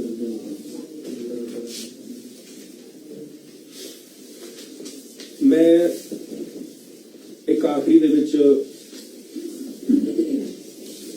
ਨੋਰਮਲ ਜੀ ਹਰ ਧਰਮ ਦੀ, ਹਰ ਰਾਜਨੀਤਿਕ ਪਾਰਟੀ ਦੀ ਅਨਾਉਂਸਮੈਂਟਸ ਹੁੰਦੀਆਂ ਨੇ। ਜਦੋਂ ਅਨਾਉਂਸਮੈਂਟਸ ਪ੍ਰਚਾਰ ਰਾਜਨੀਤਿਕ ਜਿਹੜਾ ਹੈ ਉਹ ਰਾਜਨੀਤਿਕ ਪਾਰਟੀ ਕਰਦੀ ਹੈ। ਜਦੋਂ ਰਿਲੀਜੀਅਸਲੀ ਕੋਈ ਅਨਾਉਂਸਮੈਂਟ ਹੁੰਦੀ ਹੈ, ਉਹਦਾ ਜਿਹੜਾ ਧਰਮ ਹੁੰਦਾ ਹੈ ਉਹ ਵੀ ਪ੍ਰਚਾਰ ਕਰਦਾ, ਦੂਸਰੇ ਧਰਮ ਵੀ ਉਹਦੀ ਸਪੋਰਟ ਕਰਦੇ। ਬੀਇੰਗ ਅ ਸਿੱਖ, ਕਿਉਂਕਿ ਜਦੋਂ ਮੈਂ ਹੋਸ਼ ਸੰਭਾਲੀ, ਮੇਰੇ ਘਰਦਿਆਂ ਨੇ, ਮੇਰੇ ਪੇਰੈਂਟਸ ਨੇ ਮੈਨੂੰ ਗੁਰੂ ਘਰ ਲੈ ਕੇ ਜਾਣਾ, ਆਪਣੇ ਧਰਮ ਬਾਰੇ ਦੱਸਣਾ, ਕਿਉਂਕਿ ਇਹ ਰਾਈਟ ਹੈ। ਮੇਰਾ ਰਾਈਟ ਹੈ ਕਿ ਮੈਨੂੰ ਮੇਰੇ ਧਰਮ ਬਾਰੇ ਪਤਾ ਹੋਣਾ ਚਾਹੀਦਾ ਹੈ, ਮੇਰੇ ਫੈਮਿਲੀ ਬਾਰੇ, ਮੇਰੇ ਸਮਾਜ ਬਾਰੇ, ਮੇਰੇ ਹਿੰਦੁਸਤਾਨ ਬਾਰੇ ਮੈਨੂੰ ਪਤਾ ਹੋਣਾ ਚਾਹੀਦਾ। ਉਦਾਂ ਹੀ ਸਾਨੂੰ ਇਹ ਦੱਸਿਆ ਜਾਂਦਾ ਸੀ ਕਿ ਸਾਡੇ 10ਵੇਂ ਗੁਰੂ ਸ਼੍ਰੀ ਗੁਰੂ ਗੋਬਿੰਦ ਸਿੰਘ ਜੀ ਸਾਹਿਬ, ਉਹਨਾਂ ਦੇ ਆਪਣੇ ਚਾਰੋਂ ਸਾਹਿਬਜ਼ਾਦੇ ਸਿੱਖ ਧਰਮ ਲਈ ਵਾਰ ਦਿੱਤੇ। ਛੋਟੇ ਸਾਹਿਬਜ਼ਾਦੇ ਜਿਨ੍ਹਾਂ ਦੇ 26 ਦਸੰਬਰ ਨੂੰ ਮੈਂ ਹਰ ਸਾਲ ਜਾਂਦਾ, ਅਰਦਾਸ ਕਰਕੇ ਆਉਂਦਾ, ਕਿਉਂਕਿ ਉਦੋਂ ਬਹੁਤ ਠੰਡੇ ਦਿਨ ਵੀ ਹੁੰਦੇ ਨੇ ਤੇ ਉਹ ਦਿਨਾਂ ਦੇ ਵਿੱਚ ਹਰ ਸਿੱਖ ਦਾ ਹੁੰਦਾ ਹੈ ਕਿ ਏਡੀ ਵੱਡੀ ਕੁਰਬਾਨੀ ਦਿੱਤੀ ਛੋਟੇ ਸਾਹਿਬਜ਼ਾਦਿਆਂ ਨੇ ਤੇ ਪੂਰੇ ਹਿੰਦੁਸਤਾਨ ਨੂੰ, ਪੂਰੀ ਦੁਨੀਆ ਨੂੰ ਪਤਾ ਲੱਗਣਾ ਚਾਹੀਦਾ। ਏਡਾ ਵੱਡਾ ਅਨਾਉਂਸਮੈਂਟ ਪ੍ਰਧਾਨ ਮੰਤਰੀ ਜੀ ਦੁਆਰਾ ਕਿ ਵੀਰ ਬਾਲ ਦਿਵਸ ਨੂੰ ਦੇ ਰੂਪ ਚ 26 ਦਸੰਬਰ ਨੂੰ ਘੋਸ਼ਣਾ ਕੀਤੀ। ਬੀਇੰਗ ਅ ਸਿੱਖ, ਰਾਜਨੀਤੀ ਨੂੰ ਅਸੀਂ ਸਾਈਡ ਤੇ ਰੱਖ ਦਿੰਦੇ ਆ, ਅਸੀਂ ਮਿਨਿਸਟਰ ਹੋ ਕੇ ਸਪੋਰਟਸਮੈਨ ਨੂੰ ਵੀ ਸਾਈਡ ਤੇ ਰੱਖਦੇ। Being a Sikh, being a youth, ਮੈਂ ਰਿਕੁਐਸਟ ਕਰਦਾ ਕਿ ਜਿੰਨੇ ਵੀ ਆਪਣੇ ਗੁਰੂ ਘਰ ਦੇ ਹੈਡ ਗ੍ਰੰਥੀ ਨੇ ਜਾਂ ਗ੍ਰੰਥੀ ਨੇ, ਮੈਂ ਉਹਨਾਂ ਨੂੰ ਹੱਥ ਜੋੜ ਕੇ ਰਿਕੁਐਸਟ ਕਰਦਾ ਕਿ ਜਨਰੇਸ਼ਨ, ਚਾਹੇ ਉਹ ਬੱਚਾ ਹੈ, ਚਾਹੇ ਯੂਥ ਹੈ, ਮਹਿਲਾਵਾਂ ਨੇ, ਭੈਣਾਂ ਨੇ, ਸਾਡੀਆਂ ਮਾਤਾਵਾਂ ਨੇ ਜਾਂ ਬਜ਼ੁਰਗ ਨੇ, ਉਹਨਾਂ ਨੂੰ ਜ਼ਰੂਰ ਦੱਸਿਆ ਜਾਏ ਕਿ 26 ਦਸੰਬਰ ਨੂੰ ਵੀਰ ਬਾਲ ਦਿਵਸ ਦੀ ਘੋਸ਼ਣਾ। ਔਰ ਇਹ ਗੁਰਦੁਆਰਿਆਂ ਤੋਂ ਜ਼ਿਆਦਾ ਕੋਈ ਇਸ ਚੀਜ਼ ਨੂੰ ਨਹੀਂ ਦੱਸ ਸਕਦਾ, ਕਿਉਂਕਿ ਇਹ ਰਿਲੀਜੀਅਸ ਹੈ। ਮੈਂ ਰਾਜਨੀਤਿਕ ਨਹੀਂ ਨੂੰ ਲੈ ਰਿਹਾ, ਮੈਨੂੰ ਧਾਰਮਿਕ ਰੂਪ ਚ ਲੈ ਰਿਹਾ, ਔਰ ਇਹ ਧਰਮ ਦੇ ਨਾਲ ਜੁੜਿਆ ਕਿਉਂਕਿ ਸਾਡੀ ਸਿੱਖਾਂ ਨੇ ਬਹੁਤ ਕੁਰਬਾਨੀਆਂ ਕੀਤੀਆਂ ਨੇ। ਉਸ ਕੁਰਬਾਨੀ ਨਾਲ ਇਹ ਐਂਗਲ ਜੁੜਿਆ, ਮੈਂ ਇਹਨੂੰ ਰਾਜਨੀਤਿਕ ਨਾਲ ਨਹੀਂ ਜੋੜਿਆ। ਮੈਂ ਇਹਨੂੰ ਮਾਨਯ ਪ੍ਰਧਾਨ ਮੰਤਰੀ ਸਾਡੇ ਸਾਰਿਆਂ ਦੇ ਸਾਂਝੇ ਨੇ, ਮੈਂ ਸ਼ੁਰੂਆਤ 'ਚ ਵੀ ਕਿਹਾ, ਹੁਣ ਵੀ ਕਹਿ ਰਿਹਾ, ਕਿਉਂਕਿ ਜਦੋਂ ਕੋਈ ਵੀ ਇਨਸਾਨ ਚੁਣਿਆ ਜਾਂਦਾ ਹੈ ਉਹ ਕਿਸੇ ਇੱਕ ਸਮੁਦਾਇ ਦਾ ਨਹੀਂ ਹੁੰਦਾ, ਉਹ ਸਾਰਿਆਂ ਦਾ ਹੁੰਦਾ। ਉਸ ਚੀਜ਼ ਦੇ ਨਾਤੇ ਸਿੱਖ, ਅਸੀਂ ਸਿੱਖ ਜਿਹੜੇ ਮੇਰੇ ਸਿੱਖ ਕਮਿਊਨਿਟੀ ਨੇ, ਉਹਨਾਂ ਦੇ ਹੋਣ ਦੇ ਨਾਤੇ ਅਸੀਂ ਜੇ ਗੁਰਦੁਆਰੇ ਤੋਂ ਇਹ ਚੀਜ਼ ਸ਼ੁਰੂਆਤ ਕਰਾਂਗੇ ਇੱਕ ਰਿਲੀਜੀਅਸ ਦੇ ਰੂਪ 'ਚ, ਡੈਫੀਨੇਟਲੀ ਸਾਡੀ ਆਉਣ ਵਾਲੀ ਜਨਰੇਸ਼ਨ ਤੇ ਸਾਡੀ ਜਿਹੜੀ ਯੂਨ ਜਨਰੇਸ਼ਨ ਆ, ਉਹਨਾਂ ਨੂੰ ਪਤਾ ਲੱਗੇਗਾ ਕਿ ਸਾਡੀ ਸਿੱਖੀ ਜਿਹੜੀ ਆ ਉਹ ਕਿੱਥੇ ਆ ਤੇ ਸਾਡੇ ਸਿੱਖ ਗੁਰੂ ਸਾਹਿਬਾਨ ਨੇ ਤੇ ਉਹਨਾਂ ਦੇ ਸਾਹਿਬਜ਼ਾਦੇ ਨੇ ਸਾਡੇ ਲਈ ਕੀ ਕੁਛ ਕੀਤਾ।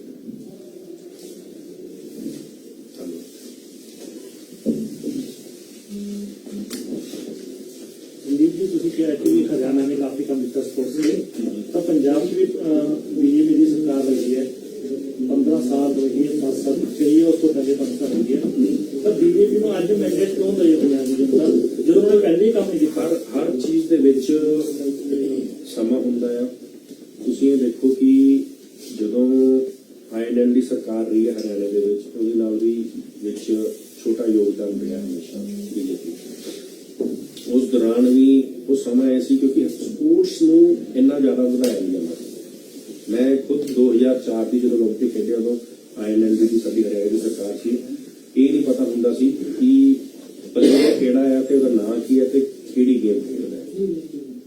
ਸੋ ਓਵਰ ਦਾ ਈਅਰਸ ਤੁਸੀਂ ਦੇਖ ਲਓ, ਪਿਛਲੇ 7 ਸਾਲ ਹੋ ਗਏ ਨੇ, 7.5 ਸਾਲ ਚੱਲ ਰਿਹਾ ਹਰਿਆਣਾ ਦੇ ਵਿੱਚ ਸਪੋਰਟਸ ਕਿੱਦਾਂ ਗਰੋਥ ਕੀਤੀ ਹੈ। ਜਦੋਂ ਸਿੰਗਲ ਹੈਂਡ ਜਾਂ ਹੁੰਦੇ ਅਪਰ ਹੈਂਡ ਹੋ ਕੇ ਜਦੋਂ ਵੀ ਪਾਰਟੀ ਆਉਂਦੀ ਹਮੇਸ਼ਾ ਕੇਂਦਰ ਦੇ ਵਿੱਚ ਦੇਖ ਲਓ ਇੰਨੀਆਂ ਯੋਜਨਾਵਾਂ ਸਪੋਰਟਸ ਲਈ, ਸਿਰਫ ਸਪੋਰਟਸ ਦੀ ਗੱਲ ਕਰਦਾ।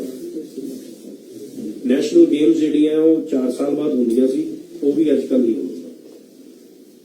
ਕਿਉਂ? ਕਿਉਂਕਿ 2000 ਮੈਂ ਕਹਿੰਦਾ ਕਿ ਉਹਨੂੰ ਚੇਂਜ ਕਰਨ ਲਈ ਖੇਲੋ ਇੰਡੀਆ ਆਇਆ, ਪਰ ਖੇਲੋ ਇੰਡੀਆ ਦੇ ਵਿੱਚ ਯੂਥ ਦੀ ਵੀ ਹੋ ਰਹੀ ਹੈ, ਯੂਨੀਵਰਸਿਟੀਜ਼ ਦੀ ਵੀ ਹੋ ਰਹੀ ਹੈ।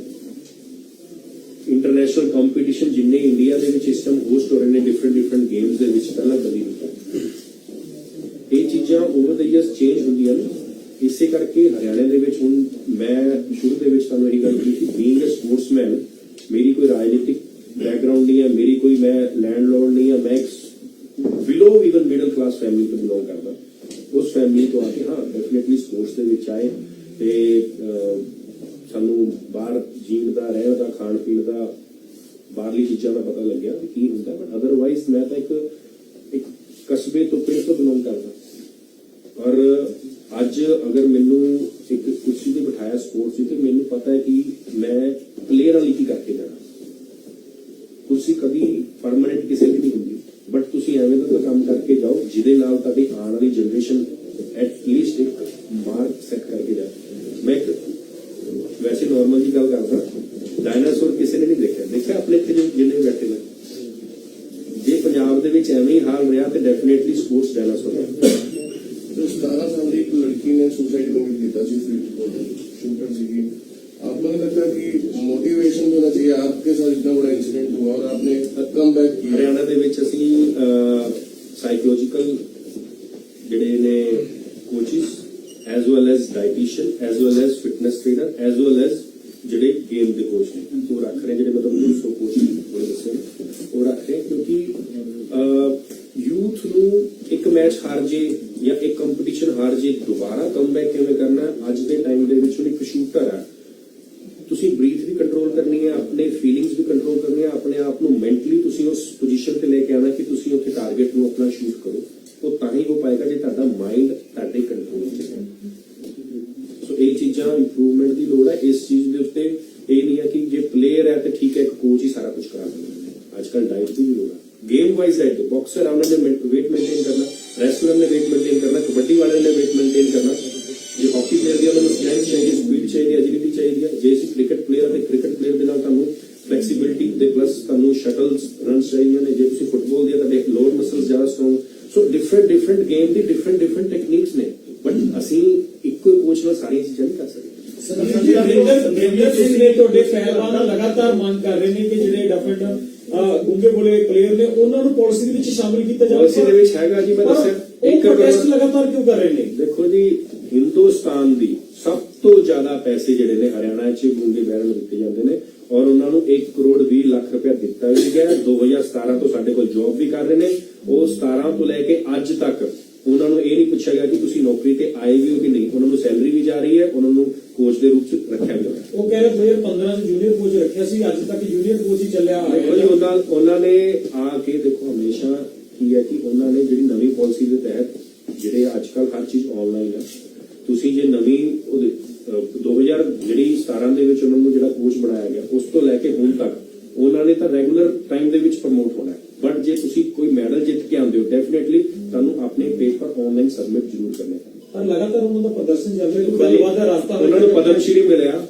ਸਾਡੇ ਪ੍ਰਦੇਸ਼ ਅਧਿਕਸ਼ ਧਨਕੜ ਜੀ ਉਹਨਾਂ ਨੇ ਉਹਦੀ ਸਪੋਰਟ ਕੀਤੀ ਉਹਨੂੰ ਦਿਖਾਇਆ ਵੀ ਹਿੰਦੁਸਤਾਨ ਨੂੰ ਕਿ ਸਾਡੇ ਕੋਲ ਇੱਕ ਐਡਾ ਵੱਡਾ ਹੀਰਾ ਆ ਸਾਡੇ ਕੋਲ ਜਿੰਨੇ ਵੀ ਉਹਦੇ ਮੈਡਲ ਆਉਂਦੇ ਨੇ ਹਰ ਵਿੱਚ ਉਹਨੂੰ ਕੈਸ਼ ਅਵਾਰਡ ਦਿੱਤਾ ਜਾਂਦਾ ਹੈ ਮੈਂ ਇੱਕ ਕੰਪੇਅਰ ਵੀ ਕਰਕੇ ਦਿੱਤਾ ਸੀ ਕਿ ਪੰਜਾਬ ਦੇ ਵਿੱਚ ਇੱਕ ਗੁੜੀਆ ਸੀ ਜਿਹਦੀ ਵੀਡੀਓ ਮੈਂ ਖੁਦ ਦੇਖੀ ਹੈ ਖੰਡ ਆਸ਼ਾ ਦਾ ਨਾਮ ਆਮ ਨਾਟ ਸ਼ੋਰ ਨਿਕਨੇਮ ਜਲੰਧਰ ਉਹ ਵਿਚਾਰੀ ਮਤਲਬ ਬੋਲ ਨਹੀਂ ਸਕਦੀ ਤੇ ਉਹ ਰੋ ਰਹੀ ਹੈ ਮੈਡਲ ਦਿਖਾ ਰਹੀ ਹੈ ਉਹ 4 ਵਾਰੀ ਆਈ ਥਿੰਕ ਵਰਲਡ ਚੈਂਪੀਅਨ ਹੈ 6 ਵਾਰੀ ਏਸ਼ੀਅਨ ਚੈਂਪੀਅਨ ਹੈ 8 ਵਾਰੀ ਨੈਸ਼ਨਲ ਚੈਂਪੀਅਨ ਹੈ ਉਹਨੂੰ ਪੰਜਾਬ ਨੇ ਅੱਜ ਤੱਕ ਨੌਕਰੀ ਨਹੀਂ ਦਿੱਤੀ ਤੁਸੀਂ ਪੂਰੇ ਹਿੰਦੁਸਤਾਨ ਨੂੰ ਤਾਂ ਦੇਖੋ ਨਾ ਕੰਪੇਅਰ ਕਰਕੇ ਕਿ ਹਿੰਦੁਸਤਾਨ ਦੇ ਵਿੱਚ ਹਰਿਆਣਾ ਨੇ ਕੀ ਕੀਤਾ ਹੈ ਇੱਕ ਦਿਨ ਚ ਤੁਸੀਂ ਸੀਐਮ ਨੂੰ ਤੁਸੀਂ ਹੱਥ ਮਿਲਾ ਰਹੇ ਜਿਹੜੇ ਤੁਸੀਂ ਉਹ 45 ਮਿੰਟ ਜਿਹੜੇ ਸੀਐਮ ਤੇ ਤੁਸੀਂ ਦੋਸ਼ ਲਗਾ ਰਹੇ ਹੋ ਉਸੇ ਨਾਲ ਤੁਸੀਂ ਹੱਥ ਮਿਲਾ ਕੇ ਉਸੇ ਨਾਲ ਤੁਸੀਂ ਇਲੈਕਸ਼ਨ ਲੜਦੇ ਦੇਖੋ ਜੀ ਇਹ ਹਾਈ ਕਮਾਂਡ ਦੀ ਬਾਟੀ ਮਤਲਬ ਸਪੋਰਟਸ ਦੀ ਗੱਲ ਦੱਸਦਾ ਮੈਂ ਠੀਕ ਹੈ ਜੀ ਇਹ ਸਹੀ ਗੱਲ ਕਰ ਰਹੇ ਹੋ ਤੁਸੀਂ 45 ਮਿੰਟ ਤੁਸੀਂ ਦੋਸ਼ ਲਗਾਇਆ ਪਿਛਲੀ ਸਰਕਾਰ ਤੇ ਕਾਂਗਰਸ ਸਰਕਾਰ ਤੇ ਮੈਂ ਤਾਂ ਮਲਿਕਾ 100 ਕੁਝ ਨਹੀਂ ਕੀਤਾ ਅੱਜ ਉਹ ਤੁਹਾਡੇ ਨਾਲ ਕੁਰਸੀ ਤੇ ਬੈਠੇ ਨੇ ਜੀ ਮੈਂ ਨਾਟ ਸੇਇੰਗ ਐਨੀ ਵਰਡ ਤੁਸੀਂ ਵੀਡੀਓ ਕੱਢ ਕੇ ਦੇਖ ਲਓ ਆਈ ਸੈਡ ਕਿ ਸਪੋਰਟਸ ਦੇ ਵਿੱਚੋਂ ਬੰਦੇ ਆਣੇ ਚਾਹੀਦੇ ਨੇ ਜਿਹੜੇ ਬੰਦੇ ਸਪੋਰਟਸ ਨੂੰ ਉੱਤੇ ਲੈ ਕੇ ਆਣ ਭਾਰਤੀ ਜਨਤਾ ਪਾਰਟੀ ਦੇ ਕੈਪਟਨ ਵੀ ਹਾਕੀ ਲਈ ਕੰਮ ਕਰਨਗੇ ਤਾਂ ਕਿਵੇਂ ਲੱਗੇਗਾ ਜੀ ਗੱਲ ਉਹ ਆ ਨਾ संदीप जी हाँ जी पंजाब का हरियाणा का कंपेरिजन किया आपने तो एक्सपीरियंस क्या था आपका तो खिलाड़ियों से प्रदेश के इसलिए पंजाब का जो खेल का कल्चर है वो खत्म हो गया देखिए अभी हमारे सज्जन ने बहुत अच्छी बात करी कि ऐसे कैप्टन की बात being a former captain of Indian hockey team Punjab का कोई प्लेयर होता है कोई हरियाणा का होता है कोई झारखंड का होता है कोई उड़ीसा का होता है हम नेशनल खेलते हैं अपने अपनी स्टेट की तरफ से, और जब नेशनल खेलते हैं उस समय वो खिलाड़ी दुश्मन होता है। जब एक टीम में आ जाते हैं तो कुछ चीजें उनकी अच्छाई होती हैं, कुछ चीजें हमारी अच्छाई होती है, और एक टीम बनके जीतती है। जी मेरा जवाब। सर पौने 5 साल तक पंजाब ਦੇ 2 ਸਪੋਰਟਸ ਮਿਨਿਸਟਰ ਰਹੇ ਹੈ। ਪਹਿਲੇ ਕੈਪਟਨ ਅਮਰਿੰਦਰ ਸਿੰਘ, ਉਸ ਤੋਂ ਬਾਅਦ ਰਾਣਾ ਸੋਢੀ ਸਾਹਿਬ, ਦੋਨੇ ਸਪੋਰਟਸ ਮਿਨਿਸਟਰ ਹੁਣ ਤੁਹਾਡੇ ਕੋਲੇ ਹੈ ਪ੍ਰਗਟ ਸਿੰਘ ਛੱਡ ਕੇ। ਜੇ ਅੱਜ ਸਪੋਰਟਸ ਦੀ ਨਾਕਾਮਯਾਬੀ ਹੈ ਤਾਂ ਤੁਸੀਂ ਮੰਨਦੇ ਨਹੀਂ ਇਹ ਦੋਨੇ ਗੰਦਾਂ ਦੇ ਕਰਕੇ ਕਈ ਵੀ ਚੀਜ਼ਾਂ ਅੱਜ ਚੇਂਜ ਹੁੰਦੀਆਂ ਨੇ, ਕਈ ਚੀਜ਼ਾਂ ਚੇਂਜ ਵੀ ਹੁੰਦੀਆਂ ਨੇ, ਉਹ ਚੇਂਜ ਕੀਤੀਆਂ ਵੀ ਜਾਣਗੀਆਂ ਤੇ ਡੈਫੀਨਿਟਲੀ ਜਿਹੜੀ ਸਪੋਰਟਸ ਹੈ ਉਹ ਵਧੀਆ ਹਾਕੀ ਜਾਏਗੀ। 4.5 साल ਇਹ ਤਾਂ ਦੋਨਾਂ ਦਾ दोष लगाने ने कि कुछ नहीं किया इन्होंने राणा सोढी ने। अब बहुत ज्यादा सर उन्हें प्रोटेस्ट होते रहे, खासतौर पर जिन्होंने हैंडीकैप की गल की है वो हुण तक भी प्रोटेस्ट करते रहे। लगता है ਤੁਹਾਨੂੰ ਤੁਹਾਡੀ ਪਾਰਟੀ ਚਾਹੀਦੀ ਦੇਖੋ ਜੀ, ਪਾਰਟੀ ਦਾ ਰੰਗ ਹੋ ਹੁੰਦਾ ਹੈ, ਪਾਰਟੀ ਦੇ ਹਿਸਾਬ ਨਾਲ ਹੁੰਦਾ। ਮੈਂ ਭਾਰਤੀ ਜਨਤਾ ਪਾਰਟੀ ਦੀ ਗਰੰਟੀ ਲੈਣਾ ਕਿ ਕਦੀ ਇਸ ਚੀਜ਼ ਨੂੰ ਤੁਸੀਂ ਸੈਂਟਰ 'ਚ ਦੇਖ ਲਓ, ਜਿੱਥੇ ਪਾਰਟੀ ਹੈਗੀ ਹੈ, ਭਾਵੇਂ ਯੂਪੀ 'ਚ ਦੇਖ ਲਓ, ਯੂਪੀ ਦੇ ਵਿੱਚ ਨਹੀਂ, ਹਰਿਆਣੇ ਦੇ ਵਿੱਚ ਵੀ ਸਪੋਰਟਸਮੈਨ ਜਿਹੜਾ ਆ ਉਹਨੂੰ ਐਕਸਟਰਾਆਰਡੀਨਰੀ ਚੀਜ਼ਾਂ ਹੁੰਦੀਆਂ। ਮੈਂ ਹੁਣੇ ਇਹ ਕਿਹਾ ਕਿ ਜੇ ਮੰਨ ਲਓ ਤੁਸੀਂ ਝਾਰਖੰਡ ਦੀ ਟੀਮ ਵੱਲੋਂ ਖੇਡਦੇ ਹੋ ਤੇ ਜਦੋਂ ਨੈਸ਼ਨਲ ਟੀਮ 'ਚ ਖੇਡੋਗੇ ਤੁਹਾਡਾ ਰੂਪ ਵੀ ਹੋਰ ਹੋਏਗਾ, ਤੁਹਾਡੀ ਪੋਜੀਸ਼ਨ ਵੀ ਹੋਰ ਹੋਏਗੀ, ਤੁਹਾਡੀ ਰਿਸਪੌਂਸਿਬਿਲਿਟੀ ਵੀ ਹੋਏਗੀ। ਸੰਦੀਪ ਜੀ, ਤੁਸੀਂ ਕਹਿੰਦੇ ਪਾਣੀ ਦਾ ਨੀਚੇ ਹੋ ਰਿਹਾ ਹੈ, ਸਾਰਾ ਰੇਗਿਸਤਾਨ ਬਣ ਜਾਏਗਾ। ਰੇਗਿਸਤਾਨ ਤਾਂ ਨਹੀਂ ਕਹਿੰਦੇ, ਮਤਲਬ ਆਉਣ ਵਾਲੇ ਟਾਈਮ ਤੁਸੀਂ ਕਿ 35 ਕਿੱਲਿਆਂ ਦੀ ਗੱਲ ਸੁਣਾਈ ਹੈ ਵੀ ਕਿਸੇ ਸਰਕਾਰ ਨੇ ਮੈਨੂੰ ਕਿਹਾ ਸੀ 35 ਕਿੱਲੇ ਵੀ ਉਹਦਾ ਅੱਗੇ ਆ ਕੇ ਪੁੱਛ ਕੇ ਉਹਦੀ ਕੀ ਪਾਲਿਸੀ ਹੈ ਤੁਹਾਡੀ?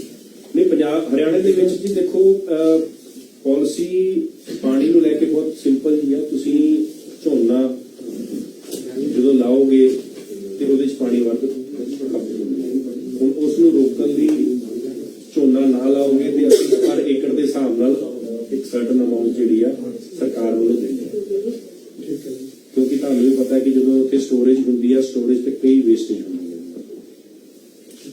ਤੇ ਉਹ ਚੀਜ਼ਾਂ ਇਲੈਕਸ਼ਨ ਦੇਰੀ ਕਰਨ ਦੀ ਗੱਲ ਲਗਾਤਾਰ ਚੱਲ ਰਹੀ ਹੈ ਪੰਜਾਬ 'ਚ, ਕਿਉਂਕਿ ਰਵਿਦਾਸ ਜੀ ਦੀ ਪ੍ਰਕਾਸ਼ ਪੁਰਬ ਹੋਏਗਾ ਉਹਨਾਂ ਦਿਨਾਂ ਦੇ ਵਿੱਚ, ਤਾਂ ਉਹਦੇ ਬਾਰੇ ਇਲੈਕਸ਼ਨ ਕਮਿਸ਼ਨ ਦਾ ਕੰਮ ਹੈ ਜੀ।